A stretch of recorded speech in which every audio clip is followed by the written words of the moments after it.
Assalamualaikum warahmatullahi wabarakatuh.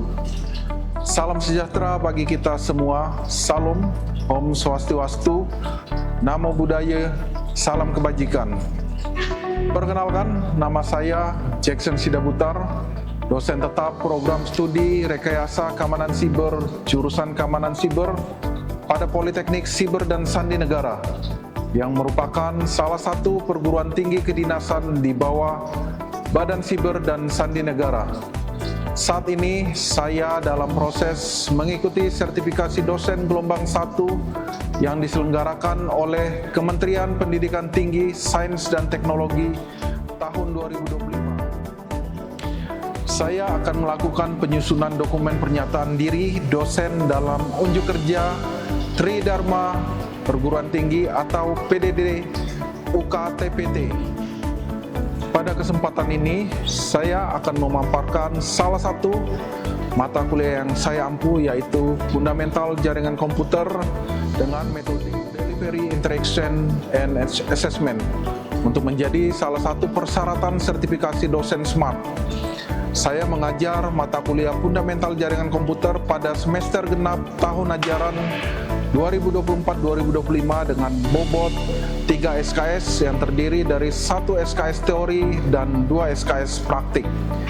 Mata kuliah Fundamental Jaringan Komputer ini merupakan salah satu mata kuliah wajib taruna tingkat 1 sarjana terapan atau S1 terapan Prodi Rekayasa Keamanan Siber Politeknik Siber dan Sandi Negara dengan kode mata kuliah RKS 122. Sebagai permulaan, saya akan awali dengan menyampaikan deskripsi mata kuliah Fundamental Jaringan Komputer tentang arsitektur, model protokol, prinsip dasar WLAN, dan komponen jaringan. Komponen-komponen ini memfasilitasi koneksi pengguna, perangkat aplikasi, dan data melalui internet dan di seluruh jaringan komputer modern. Pada akhir mata kuliah, mahasiswa dapat melakukan konfigurasi dasar untuk router dan switch untuk membangun jaringan area lokal LAN sederhana yang mengintegrasikan skema pengelamatan IP dan keamanan jaringan dasar. Pada mata kuliah ini, taruna akan mempelajari yang pertama konektivitas dan komunikasi jaringan saat ini, yang kedua lapisan fisik, yang ketiga sistem angka, resolusi alamat dan IP address, yang keempat lapisan data link, switching, VLAN dan jaringan redundan, yang kelima lapisan jaringan routing dan NAT, yang keenam lapisan transportasi, yang ketujuh lapisan aplikasi, dan terakhir atau kedelapan desain kampus LAN. Metode pembelajaran yang saya terapkan bersifat aktif, partisipatif, dan berbasis pada pengamatan nyata yang dilakukan dengan praktik dan simulasi virtual dengan skenario jaringan komputer pada umumnya. Pembelajaran ini terdiri dari ceramah interaktif untuk membangun pemahaman konseptual mahasiswa terhadap teori fundamental jaringan komputer, diskusi kelompok yang mendukung kolaborasi mahasiswa dalam menyelesaikan studi kasus nyata, project based learning, di mana mahasiswa menyusun laporan berupa tentang fundamental jaringan komputer sebagai bentuk aplikasi praktik dan materi yang telah dipelajari. Untuk capaian pembelajaran mata kuliah fundamental jaringan komputer meliputi CPL2, yaitu mampu memahami konsep pemrograman teknologi informasi dan komunikasi jaringan komputer, keamanan informasi, dan mengaplikasikannya dalam bidang keamanan siber dan sandi. Adapun untuk capaian pembelajaran pada mata kuliah yang diharapkan antara lain CPMK 121 mampu menjelaskan konsep jaringan komputer, standar jaringan komputer, perangkat protokol dan aplikasi pada jaringan komputer. Yang kedua, CPMK 122 mampu membuat simulasi jaringan lokal, dan yang ketiga, CPMK 123 mampu melakukan konfigurasi perangkat jaringan komputer untuk membangun jaringan lokal sederhana. Video paparan selanjutnya yang akan saya presentasikan hari ini adalah pertemuan keempat dengan sub CPMK 1212, mampu menjelaskan perangkat, protokol, dan aplikasi pada jaringan komputer. Perkuliahan yang dilakukan adalah pembelajaran bauran dengan pemampatan tentang Learning Management System atau LMS Poltek SSN, LMS Cisco NetAcad, dan LMS Huawei ICT Academy. Pada metode perkuliahan ini, dosen dan mahasiswa tetap melakukan tatap muka di kelas maupun materi dapat diakses dengan leluasa oleh mahasiswa di luar jam perkuliahan melalui LMS yang sudah disediakan. Metode pembelajaran yang dilakukan adalah paparan, praktikum dengan virtualisasi, diskusi kelompok, dan tanya jawab. Pada awal pembelajaran saya akan melakukan review terkait materi yang telah disampaikan pada pertemuan sebelumnya untuk meningkatkan antusias mahasiswa sebelum pembahasan materi baru yang akan dilaksanakan. Kemudian dilanjutkan dengan penjelasan tujuan pembelajaran. Dan materi di akhir pembelajaran saya akan memberikan evaluasi untuk memastikan ketercapaian tujuan pembelajaran.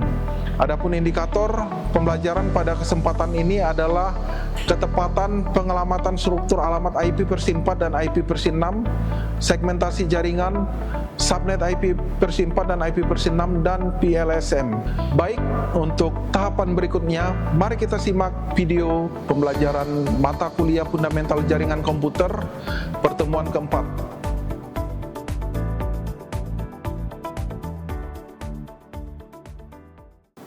Duduk, siap, duduk.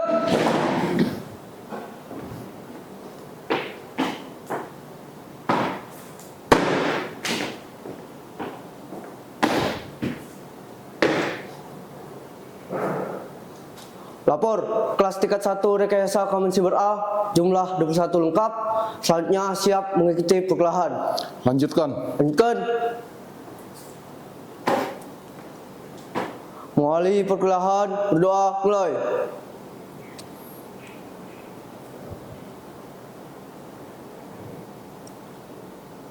Selesai. Istirahat, tempat, gerak. Selamat siang. Hari ini kita masuk ke mata kuliah pertama tentang Fundamental Jaringan Komputer. Kita akan membahas RPS dan kontrak kuliah yang akan kita jalankan selama untuk mata kuliah saya ya. Ini untuk daftar isi yang kita bahas pada hari ini. Ada beberapa modul yang kita bahas. Yang pertama capaian pembelajaran, referensi materinya dari mana saja. Yang kedua rencana perkuliahan, dan ada kontrak perkuliahan. Baru kita masuk ke materi pertemuan pertama kita.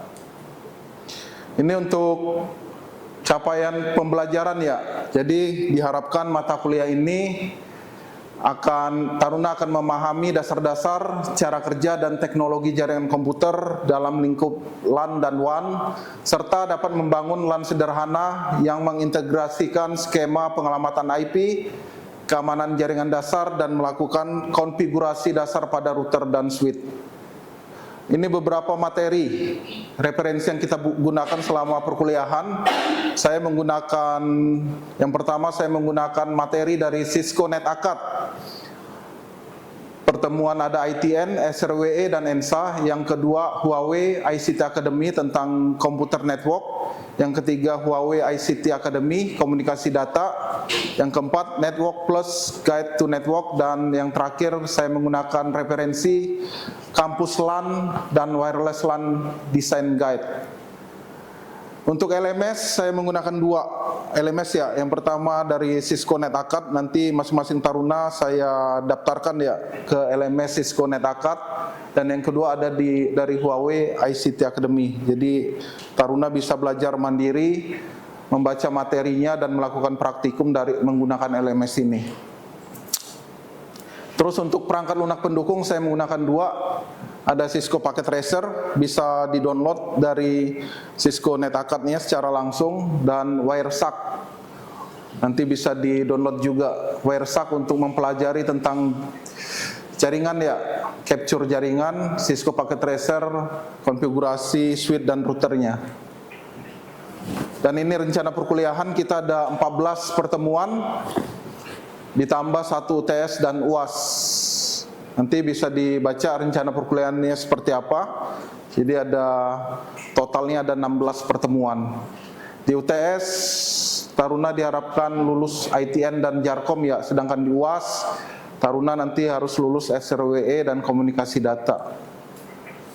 Ini untuk kontrak perkuliahan kita, saya bagi menjadi presentasi nilainya ada 4 bagian. Yang pertama absensi sebanyak 5%, tugas 25%, UTS 35% dan UAS 35%, jadi total 100%.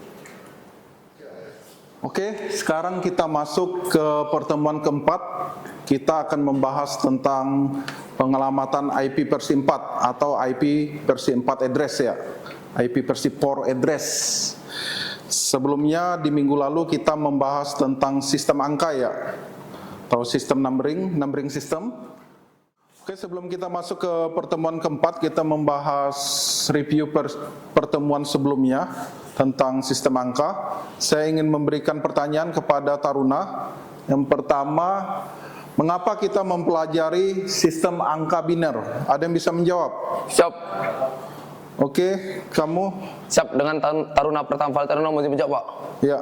Siap, mau izin, Pak. Dikarenakan untuk router dan komputer hanya memahami binar, sedangkan manusia hanya bekerja dalam desimal, Pak.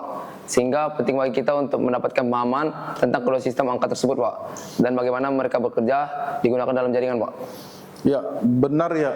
Jadi router dan komputer hanya memahami biner. Jadi kita harus mempelajari bagaimana cara komunikasi antara perangkat keras ya. Siap, Pak. Ini jawabannya bisa kita lihat di layar ya. Jadi ini sedangkan manusia bekerja dalam desimal. Yang kedua, ini contohnya ya, 192 binernya 11000, 168 1010 100 10 000 1010 dan selanjutnya 000 1010. Ini untuk desimal dan biner ya. Pertanyaan kedua untuk mereview pertemuan sebelumnya. Berapa konversi desimal 168 ke dalam bilangan biner? Siap. Ya, Gerard. Siap, taruna pertama Reza Gerard untuk menjawab, Pak. Siap, dikarenakan izin Pak, untuk jawabannya adalah 101010000. Untuk alasannya kenapa terdapat 1 dan terdapat 0, untuk angka aktifnya di angka 1 dan 0 itu tidak bernilai, Pak. Sehingga jumlah dari masing-masing 1010100 berjumlah 168, Pak. Ya, benar ya. Jadi untuk detail konversinya dapat kita lihat ya di layar ini. Coba kita lihat 168. 168 lebih dari 128. Benar, Pak. Ya, lebih berarti kita masukkan 1 pada posisi 128 dan kurangi 128. 168 dikurang 128 sama dengan 40. Apakah 40 lebih dari 64? Ya. Jadi karena tidak, kita tambahkan ya, masukkan 0 pada posisi 64 dan lanjutkan. Apakah 40 lebih dari 32? Ya. Berarti kita tambahkan 1 pada posisi 32 dan kurangi 32. 40 kurang 32 sama dengan 8. 8 lebih besar dari 16? Tidak, masukkan 0 pada posisi 16 dan lanjutkan. Apakah 8 lebih besar dari 8? Sama ya. Jadi masukkan 1 pada posisi 8 dan kurangi 8 kurang 8. Jadi tidak ada nilai yang tersisa. Masukkan 0 di posisi biner yang tersisa. Nah, untuk detailnya dapat kita lihat di sini ya. 128 nilainya 1. 640, 321, 160, 81, 40, 20, 10. Jadi konversi desimal 168 ke dalam biner itu adalah 10101000. Sampai di sini bisa dipahami? Bisa. Oke, kita masuk ke review ketiga atau review terakhir sebelum masuk ke pertemuan keempat. Berapa konversi desimal 168 ke heksadesimal? Ada yang bisa menjawab? Siap. Oke, sekarang dari Taruni ya, karena tadi sudah 2 orang taruna. Luklu, dipersilakan. Siap, Mbak. Dengan Taruni Pratama Lukman mohon izin untuk menjawab Pak. Untuk jawabannya yaitu A8 Pak. Untuk alasannya dikarenakan untuk heksadesimal sendiri yaitu merupakan bilangan berbasis 16 angka, sehingga untuk konversinya dimulai dari huruf A dan F dan angka 0 dan 9, sehingga untuk nilainya sendiri 168 dibagi 16 bilangan tersebut yaitu 10 sisa 6, kemudian untuk 10 itu menunjukkan huruf A, sehingga untuk 8 menunjukkan sisa, sehingga untuk dituliskannya itu A8 Pak. A8 ya, berarti 168 ke heksadesimalnya menjadi A8. Sebenar Pak. Oke, benar Luklu. Untuk detailnya dapat dilihat dari sini. Ada beberapa langkah ya yang harus kita lakukan dalam melakukan konversi angka desimal ke nilai heksadesimal. Yang pertama kita konversikan dulu angka desimal menjadi string biner 8 bit. Baru setelah itu kita bagi menjadi 4 atau 4 dimulai dari posisi paling kanan. Jadi contohnya 168 ini kita lihat 168 ke dalam binernya 10101000. Kita bagi 44 ya menjadi 1010 dan 1000. Kalau kita buat ke dalam heksa 1010 itu adalah nilai A dan 100 adalah heksa 8. Jadi 168-nya adalah A8. Begitu. Ada pertanyaan? Cukup jelas? Oke, sekarang kita masuk ke pertemuan keempat tentang pengelamatan IP-4.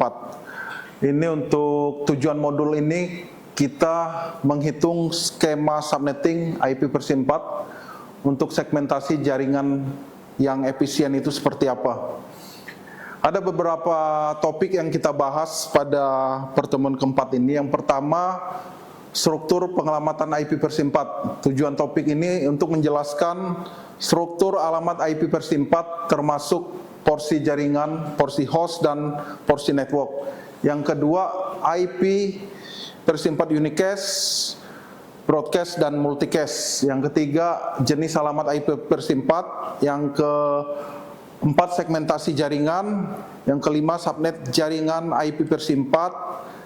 Yang ke-7, subnetting. Yang ke-8 ada tentang PLSM, dan terakhir ada desain terstruktur. Ini beberapa topik yang kita bahas pada pertemuan keempat. Untuk struktur pengelamatan IP-4, jadi IP-4 ini terdiri dari network, host, porsi network, dan host. Jadi alamat IP-4 ini terdiri dari 32 bit ya, alamat hierarkis 32 bit yang terdiri dari bagian jaringan, network portion, dan host portion. Jadi ketika menentukan bagian jaringan versus bagian host, kita harus melihat stream dari 32 bitnya. Jadi subnet mask digunakan untuk menentukan bagian jaringan dan host. Jadi untuk melihat bagian host dan network itu kita menggunakan subnet mask. Ini subnet mask, kita lihat di sini. Jadi untuk subnet mask ini digunakan untuk mengidentifikasi bagian jaringan dan host, disebut dengan ending. Cara melihatnya untuk network porsi dan host porsi ini kita lihat dari 192, contohnya 192.168.10.10. Jadi kita buat ke dalam binary terlebih dahulu. Contohnya di sini ada subnet mask 255.255.255.0. Nanti kita ending, ada di sini proses endingnya subnet mask.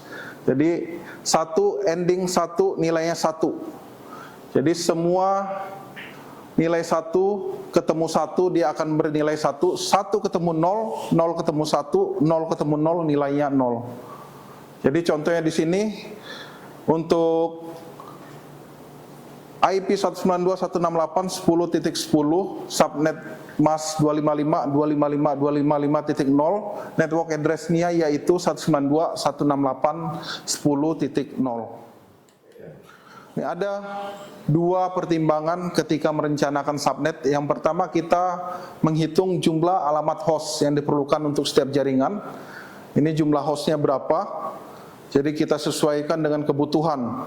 Yang kedua, kita menghitung jumlah subnet individual yang diperlukan. Berapa departemen? Jadi contohnya di sini kalau kita menggunakan 2 departemen, kita bisa menggunakan prefix len /25 dengan jumlah host maksimal 126. Kalau kita hanya membutuhkan hostnya 30, subnet yang kita butuhkan 8, kita bisa menggunakan /27. Oke, ada pertanyaan sampai di sini? Kalau tidak ada, kita masuk ke soal latihan. Di sini dapat kita lihat contoh soal latihan ya. Bisa kita baca, ini ada studi kasus ya. Kita di sini, Anda seorang administrator pada perusahaan XYZ. Suatu ketika Anda ditugasi untuk membangun topologi jaringan pada gedung baru dengan syarat sebagai berikut. Yang pertama, menggunakan kelas C, terus dia mempunyai 5 divisi, dan masing-masing divisi memiliki segmen network tersendiri. Dan ada satu segmen digunakan sebagai hotspot publik, berarti ada sekitar 6 subnet yang dibutuhkan ya. Jumlah komputer pada masing-masing divisi ini tidak lebih dari 20 PC.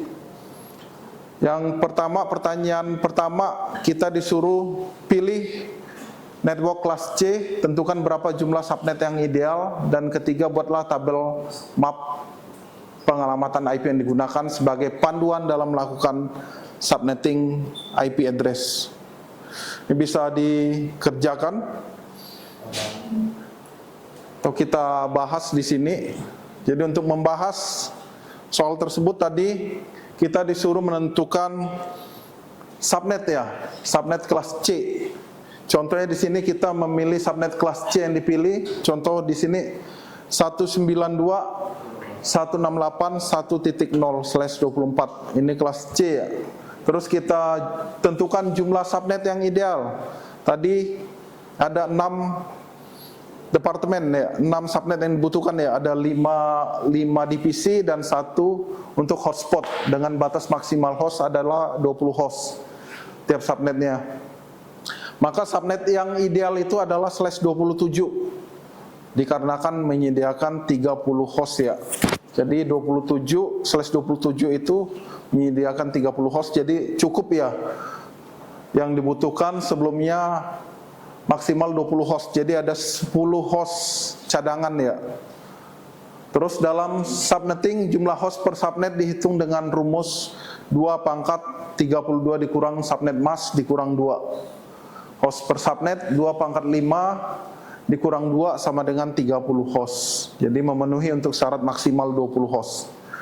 Untuk jumlah subnet yang didapatkan ada 8 subnet, 2/27 kurang 24, 2 berapa ini? 2/3 ya, sama dengan 8. Jadi ada 2 subnet yang menjadi cadangan segmen ya. Jadi 6 subnet bisa kita gunakan untuk kebutuhan jaringan perusahaan XYZ. Terus ini untuk tabel pengalamatan IP dapat kita lihat ada divisi A sampai E, hotspot, cadangan 1, cadangan 2. Jadi kalau ada pengembangan, kita bisa menggunakan cadangan ini, pengembangannya. Ini 30 host, alamat jaringannya, ini /192.168.1.0, alamat IP awalnya dimulai dari 1.1, akhir 30, broadcast 31, dan subnet masknya 255.255.255.224. Jadi alamat jaringan dan broadcast ini tidak diberikan kepada host ya. Yang diberikan kepada host ini alamat IP awal dan alamat IP akhir. Oke, sampai di sini ada pertanyaan? Siap. Oke. Siap, dengan terima pertama Rezal mau izin tanya Pak. Ya, Reza. Siap, mau izin tanya untuk jumlah hostnya itu 30 dan sebelumnya itu ada 20. Apakah ada alasan tertentu Pak? Ya, tadi seperti yang saya jelaskan di jawaban ini kan 20 host tiap subnet. Jadi mendekati yang mencukupi ke 20 host ini kan ada di /27. /27 ini maksimal host yang dapat diberikan, maksimal IP address-nya sebanyak 30 host. Jadi kenapa ada 30 host?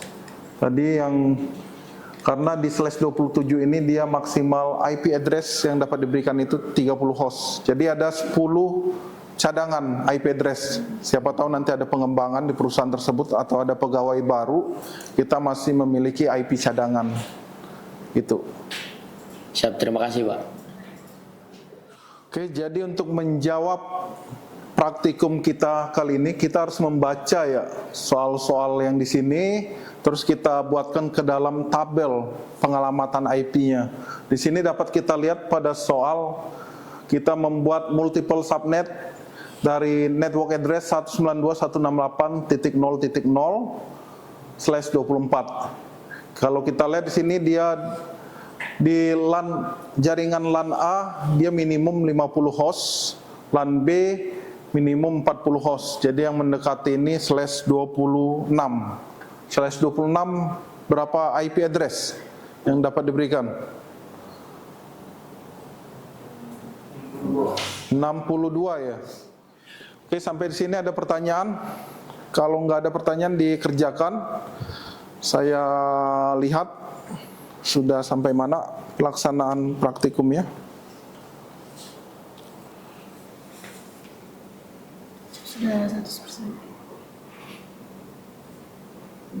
Untuk coba buka show running config, konfigurasinya sudah sampai mana? Oke.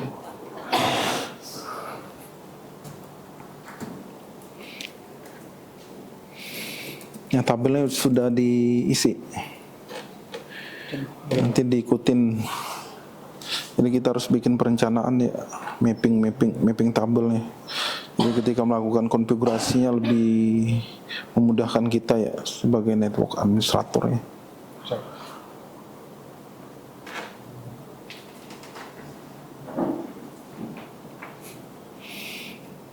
Rapelino udah sampai mana? Rapelino sudah di config. Apa untuk passwordnya? Interface-nya sudah. Sedang melakukan. Coba show IP interface brief. Oke, hari ini kita telah mempelajari materi tentang pengalamatan IP versi 4. Kita belajar tentang segmentasi jaringan, PLSM. Ini untuk kesimpulannya, ada beberapa kesimpulan yang saya rangkum di materi pertemuan keempat ini. Di sini dapat kita lihat struktur pengalamatan IP terdiri dari alamat jaringan 32 bit ya, yang menentukan bagian jaringan dan host. Jadi ada network host, network porsi, dan host porsi. Terus yang sampai di sini ada pertanyaan? Kalau tidak ada pertanyaan, saya ada materi praktikum nanti diulangi kembali ya dan dipelajari kembali. Terus materi yang di LMS dibaca dan dipahami juga ya, materi yang di Cisco NetAcad maupun Huawei ICT Academy.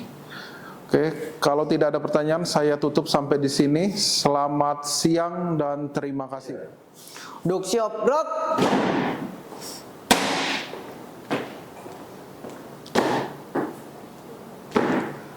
Perkuliahan telah dilaksanakan. Laporan selesai. Lanjutkan. Lanjutkan. Sekian video rekaman pembelajaran dalam mata kuliah Fundamental Jaringan Komputer pada program studi Rekayasa Keamanan Siber Politeknik Siber dan Sandi Negara.